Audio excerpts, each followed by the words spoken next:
Dylan Sampson is electric. His 3 scores against Florida gives him 15 rushing touchdowns on the season, which is the most by any SEC player through 6 games since 1992. So it's actually kind of insane what he's done through the first 6 games of the 2024 season. But what about the rest of the offense? There's definitely a few things that need to be ironed out before Alabama comes to town. I'm Paige Dower. This is the Field Pass.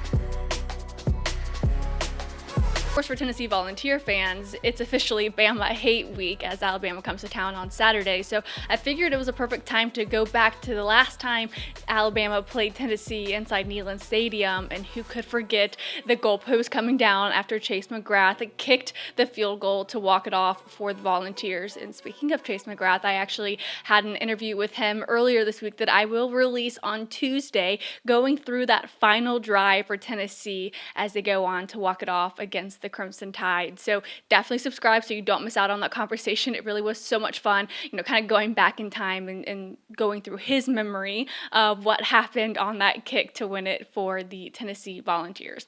But let's get back to Saturday night when Dylan Sampson continued his streak of dominance, especially here in SEC play. If you want to conceptualize it or put it into context, every single game this season, except for one, he's eclipsed 100 rushing yards. And of course, there seems to be no slowing down in sight for Dylan Sampson, as he now has 5 multi-touchdown games this season. I believe it's now 3 games as well that he's had at least 3 touchdowns on this season. But it took until the third quarter before he found the checkered end zone. The offense really was unable to capitalize on explosive plays in the first half, but they managed to do so in the third quarter. And on that touchdown drive to start the third quarter, Tennessee found its first explosive plays since the end of the first quarter. One of them was a 16-yard pass to Chaz Nimrod. A couple plays later, a 23-yard pass to Chris Brazzell. And then on the 6 final plays of that touchdown drive, Dylan Sampson touched the ball either in a reception or carrying the ball. And on the final play of that drive, he carried it into the checkered end zone for a touchdown, truly becoming one of those every down kind of running backs. He had a career high in 23 carries. He also had 2 receptions on the night as well, but it was in that first, touchdown drive for Tennessee that they were finally able to capitalize on their explosive plays. Yeah, it's really just like if they wasn't in there, he's just following my blocks, because the defense could always still play good to that, play strong and physical. So, me personally, whether they sold that package in or not, I felt like I was going to get the touchdown regardless. But that, it is definitely like they can't even see me for real when they put everybody like that. So that's fun. However, that touchdown by Dylan Sampson, it came on a 4th-and-1 conversion where he ran it in for 6 yards for a touchdown. Them having to go on a 4th down try really kind of continues to highlight the offensive struggles that the offense has been struggling with since SEC play started. Go set an edge right there. Just the flow of the game, everything that had transpired, the distance. Yeah, I talked with Tim too, so just felt like had to do something to, try to keep them off the field, but get something going too. Now, of course, one of the struggles on the offensive line really does come in pass protection. 3 of their penalties came on a pass play. Nico Imaliava was sacked 3 times, back-to-back games where he's taking multiple sacks. I asked Coach Josh Heupel after the game, is it his inability to recognize pressure? Is he holding onto the ball too long? Is he not working the pocket the way he should?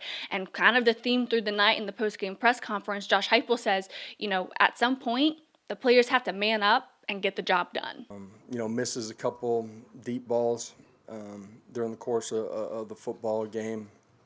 Sometimes that's going to happen. We got to be better at protection inside the pocket for him. But I do love, the way that he continued to compete throughout the course of the game. That sentiment was really reinforced all night and through SEC play, and really even sentiments he had a year ago, where the one saying that I remember him having the most is that 11 guys can't all take their turns being off. It seems they're kind of riddled with that same issue again this season. They can't all take their turns, having an off night, not playing to full effort on each play. After the game, Nico Imaliava knows and, mentioned that they had to play more complementary to the efforts of the defense defense, because large in part they're the reason why these games are close is because of the way the defense is playing, and the offense, just regardless of the field position that they're given from the defense, they rarely are able to fully capitalize on those efforts. We just keep shooting ourselves in the foot, man. A lot of penalties out there when, we'd have a big play, we'd be right back and, starting off in 1st and 20. Just haven't been helping ourselves out with the penalties we've been shooting ourselves with. First drive, we come out, we're in a good drive, and then we fumble the ball on me. I got to be better with the handoff, and then our defense gets a strip on the goal line, and I come out and I throw a pick in the double coverage. So stuff like that, man. I got to be better. We got to operate better at a higher level, and yeah, man, we just can't keep shooting ourselves in the foot. Yeah, and a couple of times where Tennessee was unable to capitalize on these, truly momentum and game-changing type of plays was one when James Pierce Jr. essentially had that strip sack, which he says was the best birthday present he could have asked for, when Graham Mertz is extending his body at the 1-yard line to try and cross, the goal plane to get a touchdown, strips the ball from the quarterback and is able to recover the fumble. Tennessee not able to do much on that. Later, it's Arion Carter who's getting an interception from DJ Lagway. He returns it for 15 yards, sets Tennessee's offense up in the red zone, and 2 short runs, an incomplete pass, and the Vols were not able to capitalize on that fully, despite being set up in great field position, and they settled for a field goal, and there was about a minute and a half left in that frame.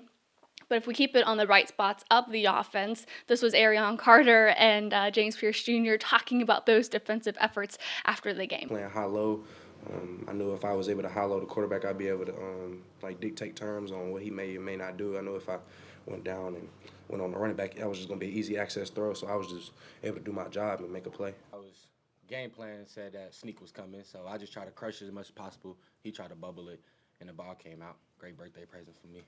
Now, let's keep it on a positive note for just another second. After the game, it was tons of excitement. The emotions were incredibly high, and as they should be, because a win is a win, essentially, when you're playing Florida. I know not all wins are pretty. This one was certainly an ugly win, but a win no less. They're now 14-14 at home against the Gators. They've now won at home in back-to-back meetings against the Gators. So when the defense and some of the players were able to get their hands on the inflatable alligator that Smokey the mascot brings out every time they're playing the Gators, they took some time to stomp on the gator. Of course, at that time it was deflated, and my favorite moment was at the end of this clip where you see the defender, or one of the Vols, putting a towel on the eyes of the alligator, really highlighting that it's dead.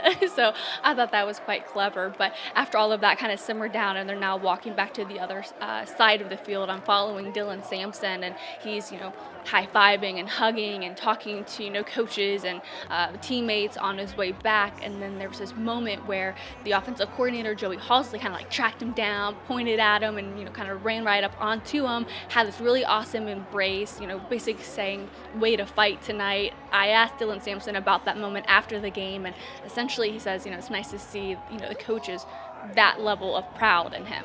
It's always great to see the passion from the coaches. I feel like sometimes they got to, keep themselves so orderly and stuff, but it's a game for us just like it is for them. So, I like seeing that emotion, passion. And, it ain't perfect, but it's worth it. You know what I'm saying? That's how I feel, So it's a lot of things we got to clean up. But him just embracing with me, that just shows the how proud he was of me, the trust he had in me, you know what I'm saying? And I'm glad I was able to do what I can, to help us get that win, whatever way possible.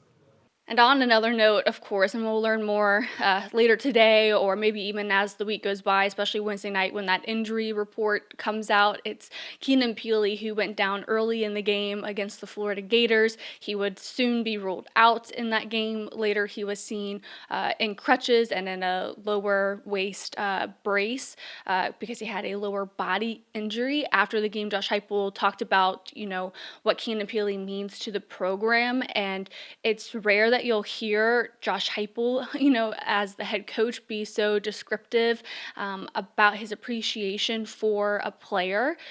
So to hear how intensely he appreciates and values the type of player that Keenan Peely is, it does make you wonder at the same time if that's a reflection of how serious the injury might be. Not sure there's a better representative of what a volunteer is than Keenan Peely.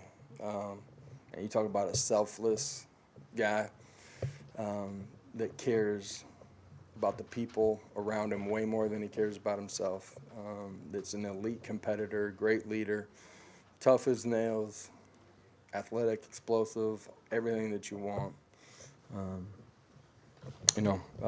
Just he's a dude, man, special dude. And your first question was?